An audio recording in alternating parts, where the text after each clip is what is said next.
নির্বাচন, দলীয় শৃঙ্খলা ও নেতাদের নানা অনিয়ম নিয়ে আওয়ামী লীগ সাধারণ সম্পাদকের ছোট ভাই আব্দুল কাদের মির্জার বক্তব্যের প্রতিক্রিয়া জানিয়েছেন ওবায়দুল কাদের।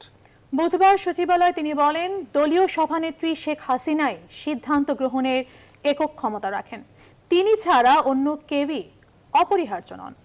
আরো জানাচ্ছেন হাসান কামরুল। আমাদের এমপিরা গেল বৃহস্পতিবার থেকে নোয়াখালীর বসুরহাটে বিভিন্ন রাজনৈতিক ও নির্বাচনী সভায় আব্দুল কাদের মির্জার বক্তব্য নিয়ে তোলপাড় রাজনৈতিক অঙ্গন। এসব বক্তব্যে নির্বাচন নিয়েও কথা বলেন কাদের মির্জা। প্রকাশ্য দিবালোকে পুড়িয়ে মানুষ হত্যা করে তারা হচ্ছে নেতা। সাংবাদিক আরে ডাকা যায় চিকিৎসা এক সাংবাদিক বাচ্চা।